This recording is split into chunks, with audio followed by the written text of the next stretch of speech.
Namo Buddhaya, salam kebajikan.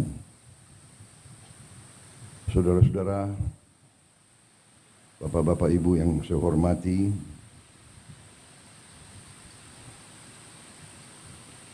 saya juga ingin menyapa tokoh-tokoh yang hadir. Tidak apa-apa, memakan waktu nggak apa-apa kan?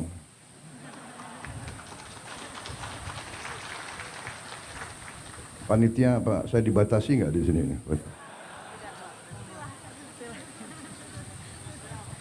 Yang saya hormati, saya banggakan Wakil Presiden Republik Indonesia ke-10 dan ke-12, Bapak Haji Muhammad Yusuf Kalla, beserta Ibu Mufidah Yusuf Kalla. Yang saya hormati, saya banggakan Ketua Umum Pengurus Pusat Muhammadiyah, Profesor Dr. Haji Haidar Nasir, beserta para kiai, para ulama, serta para pimpinan Pusat Muhammadiyah dan seluruh keluarga besar Muhammadiyah yang saya hormati dan saya banggakan. Ketua Umum PP Aisyah, Ibu Salmah Urbaniyah, beserta ibu-ibu pengurus Aisyah yang hadir.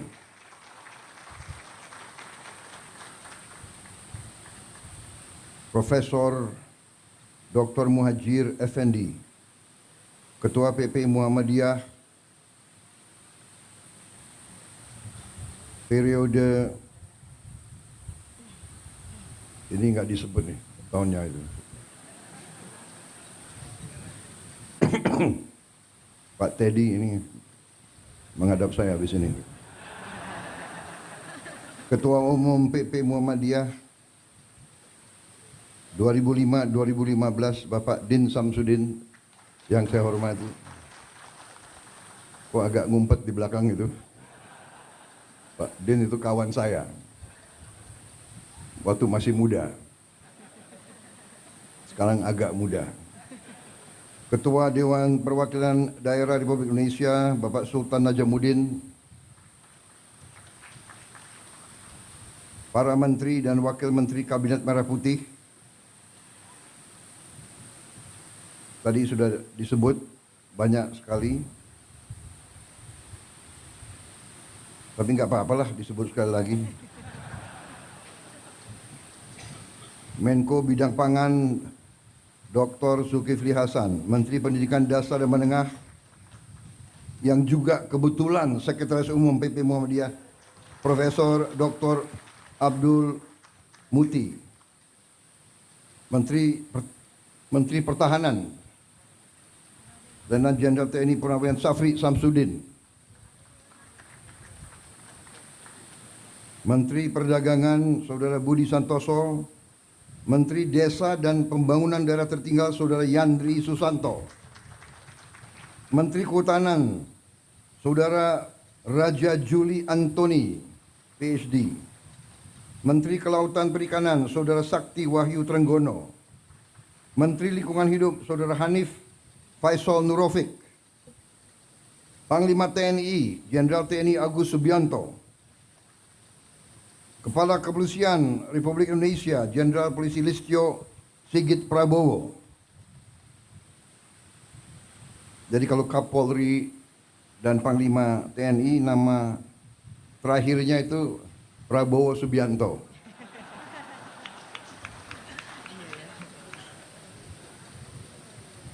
Jangan-jangan nggak diganti-ganti ini. Jangan-jangan.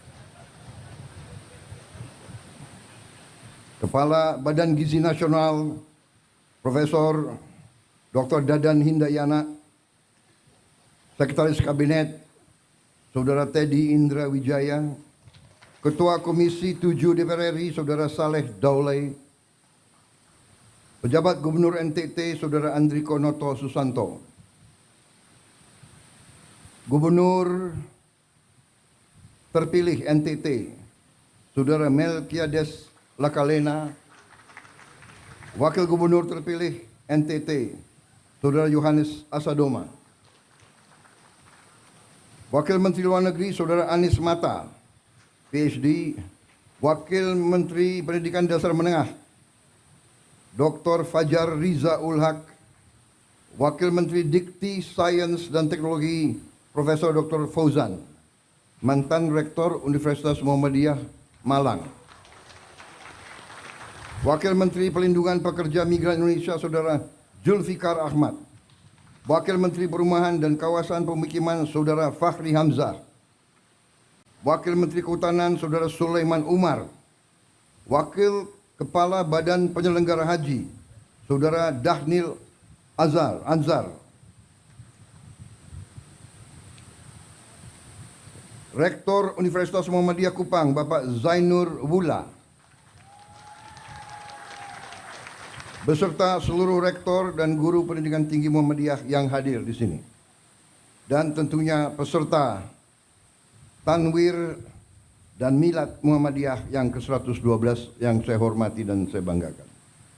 Tadi saya baca banyak tokoh-tokoh karena ternyata banyak sekali di antara mereka juga yang ada hubungan dekat dengan Muhammadiyah. Apakah mereka pernah pengurus Muhammadiyah atau lulusan Universitas Muhammadiyah atau SMA Muhammadiyah. Demikian bukti keberhasilan Muhammadiyah sebagai organisasi kemasyarakatan, sebagai organisasi dakwah, dan lebih dari itu sebagai organisasi pendidikan dan kesehatan.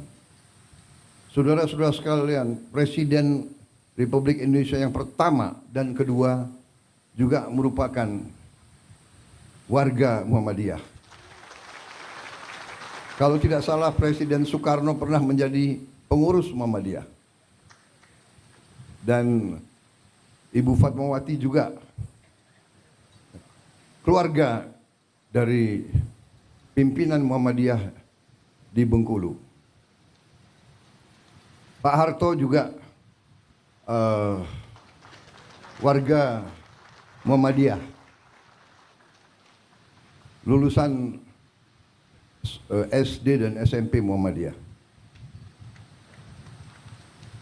Bahkan waktu beliau presiden, sekian kali kabinet, banyak kawan-kawan non Muhammadiyah yang mengeluh, kok Pak Harto itu kok milihnya Muhammadiyah banyak sekali.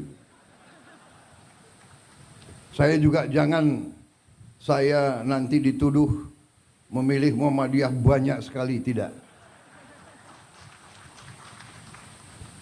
Karena mungkin karena keberhasilan Muhammadiyah mendidik, membesarkan kader-kader sehingga Muhammadiyah ada di mana-mana itu. Kalau saya undang partai untuk koalisi, saya minta calon-calon terbaik mereka ajukan nama-nama. Saya nggak tanya, ini Muhammadiyah atau bukan. Ternyata sudah dilantik, ada yang bisik-bisik, itu Muhammadiyah Pak.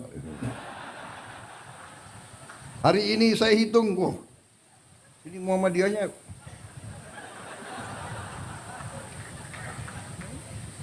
Saya juga baru tahu Budiman Sujatmiko ini alumni SMA Muhammadiyah Yogyakarta. Memang Muhammadiyah ada di mana-mana ya. Ada yang di kiri, ada yang di kanan, ada yang di tengah. Membesarkan kader-kader sehingga Muhammadiyah ada di mana-mana itu. Kalau saya undang partai untuk koalisi, saya minta calon-calon terbaik mereka ajukan nama-nama. Saya nggak tanya, ini Muhammadiyah atau bukan. Ternyata sudah dilantik, ada yang bisik-bisik, itu Muhammadiyah Pak.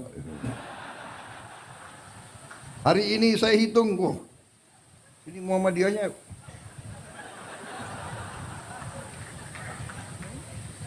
Saya juga baru tahu Budiman Sujatmiko ini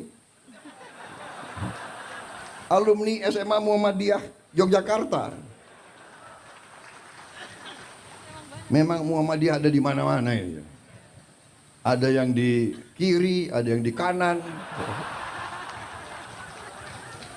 ada yang di tengah. Pak Jeffrey Giovanni Muhammadiyah juga rupanya. Sponsor. Jadi ini Ketua Umum Muhammadiyah kreatif selalu mengundang tokoh dan pejabat, dan diumumkan baru saja groundbreaking rumah sakit. Waduh, ini PR lagi untuk aku. Tapi kita mendukung.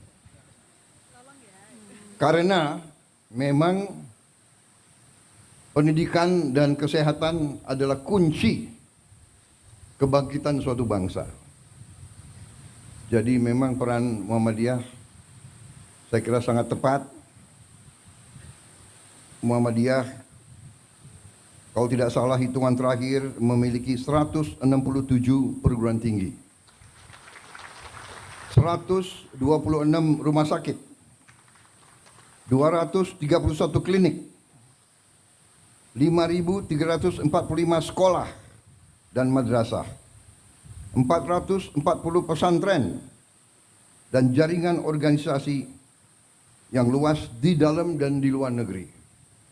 Dan baru saja kalau tidak salah Muhammadiyah telah membeli suatu gedung di Spanyol, di Cordoba atau di mana? Madrid, di Madrid. Dan sedang dirubah menjadi masjid yang besar. Kalau tidak salah ini luar biasa.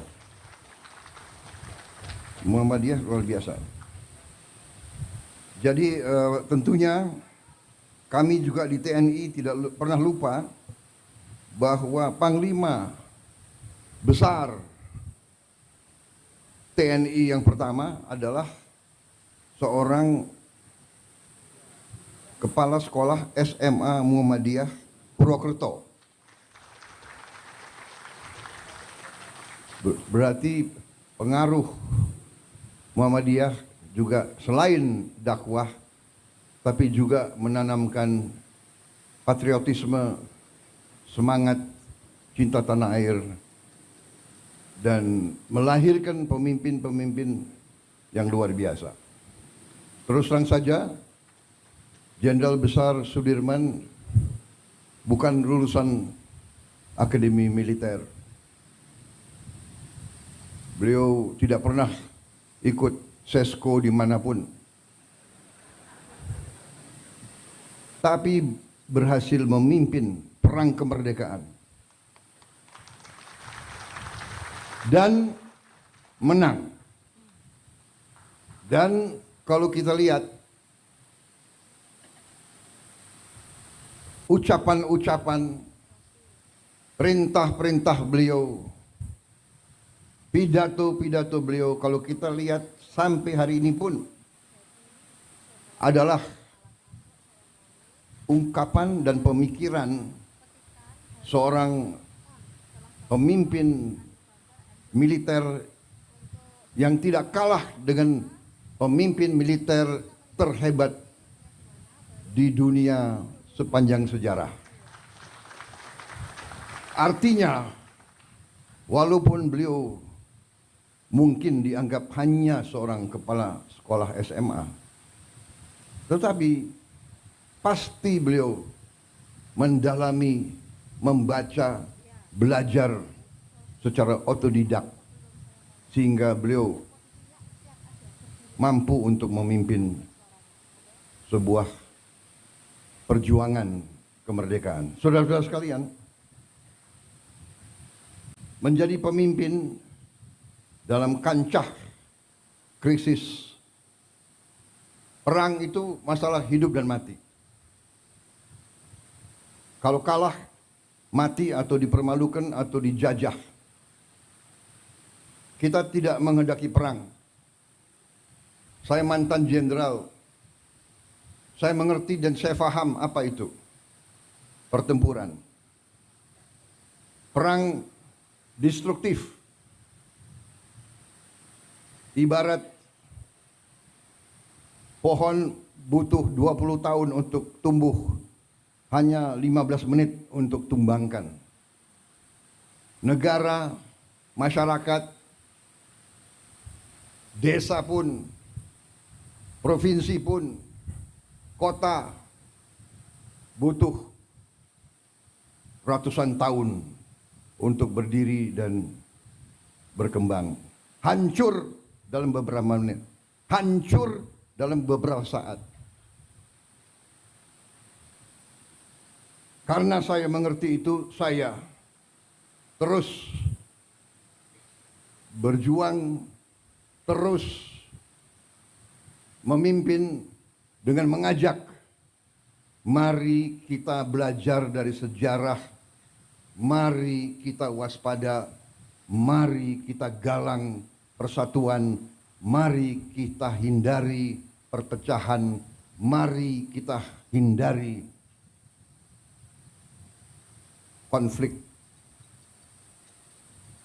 Saudara-saudara, ini situasi yang kita hadapi. Di tengah saya diundang di acara ini, saya ingin mengatakan bukan pengurus Muhammadiyah yang harus terima kasih saya hadir. Saya yang terima kasih karena saya merasa tidak hanya kehormatan, tapi saya merasa penting bagi saya untuk bisa bicara kepada tokoh-tokoh Muhammadiyah, kepada para guru, kepada para ustadz, kepada para ulama. Ustadz, guru, ulama adalah pendidik bangsa, adalah panutan rakyat, panutan masyarakat. Sekali lagi saya katakan, apa yang kita lihat hari ini, situasi dunia mengajarkan kita, pabrik-pabrik kita tidak dirusak. Saudara-saudara sekalian, mari kita buka televisi, kita buka YouTube, kita lihat apa yang terjadi di hampir setiap negara, apalagi negara Muslim. Lihat, jangan percaya Prabowo. Lihat apa yang terjadi di Gaza. Lihat, anak-anak tidak berdosa. Angka terakhir diperkirakan 5.000 anak di bawah umur 1 tahun mati terkubur. Ribuan lagi kita tidak tahu.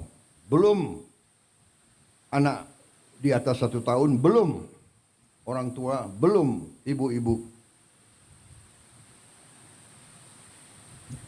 Libanon, jutaan warga Libanon mengungsi, hilang rumah, mengungsi, hilang rumah. Tapi Barat, saudara-saudara sekalian, belum Ukraina, ya Ukraina jauh, tapi perang Ukraina mengakibatkan harga pangan naik di seluruh dunia. Ya, Gaza jauh, tapi itu saudara-saudara kita. Apa poin yang saya ingin sampaikan, saudara-saudara? Jangan kita anggap damai itu adalah biasa. Jangan kita anggap kita tidak menghadapi ancaman. Kenapa kita harus waspada karena kita kaya. Bukan kita ke negeri Belanda, orang Belanda ke kita. Portugis ke kita, Spanyol ke kita, Prancis ke kita, Inggris ke kita. Dari dulu sampai sekarang.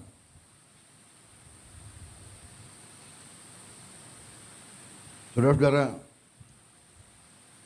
saya kira pelajaran termasuk di semua agama, pelajaran agama Islam pun mengajarkan bahwa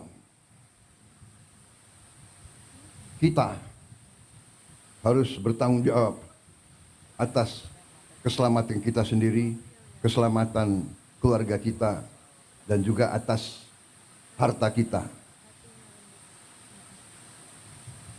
Jadi saudara-saudara, dalam kondisi penuh ketidakpastian, di mana hitungan sekarang adalah di Eropa terjadi kurang lebih 17% kemungkinan perang nuklir. Ini pengamatan pakar-pakar di Eropa. Karena negara barat mengizinkan peluru-peluru jangka jauh, jarak jauh mereka menyerang Rusia. Rusia sekarang mengatakan dia boleh menyerang negara-negara barat menggunakan senjata-senjata yang paling mutakhir. Belum Timur Tengah, belum di Asia, Taiwan dan Korea Utara. Kalau tidak salah tadi malam pemerintah Korea Selatan menyatakan keadaan darurat di Korea. Jadi saudara-saudara, marilah kita jangan terlalu lengah, jangan terlalu santai. Kita non-blok, kita tidak memihak, kita menghormati semua negara. Itu maunya kita.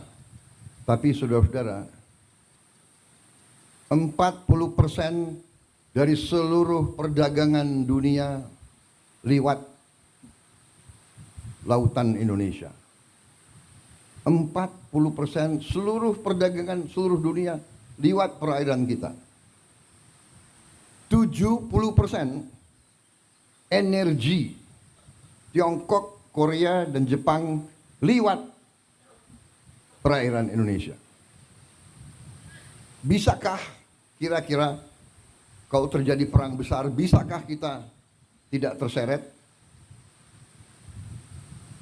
Untuk itu kita butuh kepemimpinan politik yang handal. Dan kepemimpinan politik yang saya maksud bukan kepemimpinan politik yang hanya dari pemerintah. Dan untuk itu perlu ada kerukunan, perlu ada jiwa besar dari semua kalangan. Kita banyak berbeda. Perbedaan itu baik dan wajar. Kita berbeda suku, kita berbeda agama, dan untuk itu saya ucapkan hormat saya kepada Muhammadiyah. Saudara buka lembaga-lembaga pendidikan tidak hanya kepada umat Islam, tapi buka untuk semua. Saudara telah memberi contoh dalam toleransi, dalam kehidupan inklusif, dalam kehidupan saling hormat menghormati, dalam kehidupan saling menjaga, saling mendukung. Ini sangat penting. Ini sangat penting. Ada pihak dari semua agama, dari semua ras dan semua suku yang selalu mengambil garis yang keras fanatisme, fanatisme agama, fanatisme suku, fanatisme ras, fanatisme budaya dan sebagainya. Justru ini yang melahirkan peperangan. Saudara-saudara, karena itu apa yang saudara telah melaksanakan adalah sesuatu yang sangat-sangat berharga bagi kita semua. Milad ke-112 tentunya saya atas nama pemerintah dan atas nama pribadi menyampaikan selamat dan harapan ke depan Muhammadiyah akan terus dalam peranannya di bidang dakwah, kesehatan, pendidikan, melahirkan kemakmuran untuk semua adalah sangat tepat. Karena kemakmuran adalah tujuan kita. Tapi tidak ada kemakmuran tanpa keadilan. Saudara sekalian, saya terkesan suatu pemerintahan, suatu imperium, suatu peradaban Muslim yang cukup lama, hampir 600 tahun lebih, mendekati lebih mungkin 700 tahun, yaitu peradaban Osmaniyah yang berpusat di Turki, di Istanbul, itu salah satu adik kuasa pada saatnya yang sangat berhasil.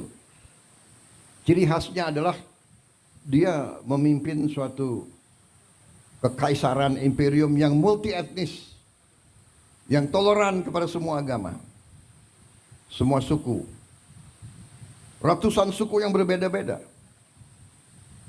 Dan di situ ada sesuatu yang menarik bagi saya. Untuk memimpin ratusan tahun dan memimpin imperium yang begitu luas, dia memiliki suatu akademi. Akademi gubernur. Akademi gubernur itu sebetulnya inti pelajarannya yang saya tarik itu satu paragraf yang bagi saya menarik. Dia ajarkan ke semua calon gubernur. Jadi bupati-bupati yang disiapkan jadi gubernur masuk ke akademi ini, dan pelajarannya sangat banyak tentunya, tapi ada satu yang sangat sederhana. Diajarkan di situ, tidak ada negara tanpa tentara yang kuat.